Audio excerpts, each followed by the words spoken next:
اللہ کے نام سے ابتدا جو دلوں کے حال خوب جانتا ہے۔ لڑکیوں کے اسکول میں آنے والی نئی ٹیچر خوبصورت اور با اخلاق ہونے کے ساتھ ساتھ علمی طور پر بھی بہت مضبوط تھی، لیکن اس نے ابھی تک شادی نہیں کی تھی۔ سب لڑکیاں اس کے ارد گرد جمع ہو گئیں اور مذاق کرنے لگیں کہ میڈم آپ نے ابھی تک شادی کیوں نہیں کی؟ میڈم نے داستان کچھ یوں شروع کی: ایک خاتون کی 5 بیٹیاں تھیں۔ شوہر نے اس کو دھمکی دی کہ اگر اس دفعہ بھی بیٹی ہوئی تو اس بیٹی کو باہر کسی سڑک یا چوک پر پھینک آؤں گا۔ خدا کی حکمت خدا ہی جانے کہ 6ٹھی مرتبہ بھی بیٹی پیدا ہوئی اور مرد نے بیٹی کو اٹھایا اور رات کے اندھیرے میں شہر کے مرکزی چوک پر رکھ آیا۔ ماں پوری رات اس ننھی سی جان کے لیے دعائیں کرتی رہی اور بیٹی کو اللہ کے سپرد کر دیا۔ دوسرے دن صبح باپ جب چوک سے گزرا تو دیکھا کہ کوئی بچی کو لے نہیں گیا۔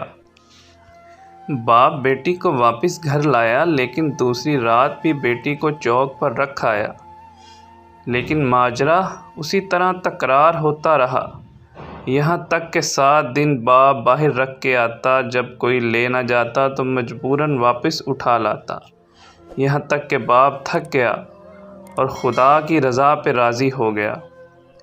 اور پھر خدا کا کرنا ایسا ہوا کہ 1 سال بعد ماں پھر حاملہ ہو گئی اور اس دفعہ اللہ نے ان کو بیٹا عطا فرمایا۔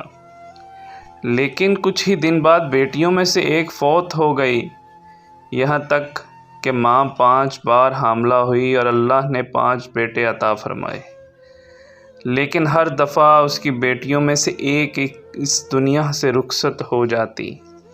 فقط ایک ہی بیٹی زندہ بچی اور وہ وہی بیٹی تھی جس سے باپ جان چھڑانا چاہ رہا تھا۔ ماں بھی اس دنیا سے چلی گئی، ادھر 5 بیٹے اور ایک بیٹی سب بڑے ہو گئے۔ ٹیچر نے کہا، پتہ ہے وہ بیٹی جو زندہ رہی کون ہے؟ وہ میں ہوں، اور میں نے ابھی تک شادی اس لیے نہیں کی کہ باپ اتنا بوڑھا ہو گیا کہ اپنے ہاتھ سے کھانا بھی نہیں کھا سکتا، جبکہ کوئی دوسرا نہیں جو کہ اس کی خدمت کرے، بس میں ہی اس کی خدمت کیا کرتی ہوں۔ اور وہ 5 بیٹے کبھی کبھی آ کر باپ کا احوال پرسی کر جاتے ہیں، جبکہ باپ ہمیشہ شرمندگی کے ساتھ رو رو کے مجھ سے کہا کرتا ہے، میری پیاری بیٹی، جو کچھ میں نے بچپن میں تیرے ساتھ کیا اس پر مجھے معاف کرنا۔ اس کہانی سے ہمیں یہ سبق ملتا ہے کہ ہر حال میں اللہ کی رضا پہ راضی رہنا چاہیے، کیونکہ اللہ کے ہر کام میں حکمت ہوتی ہے، لیکن ہم سمجھنے سے قاصر ہیں۔ اللہ ہم سب کا حامی و ناصر ہو۔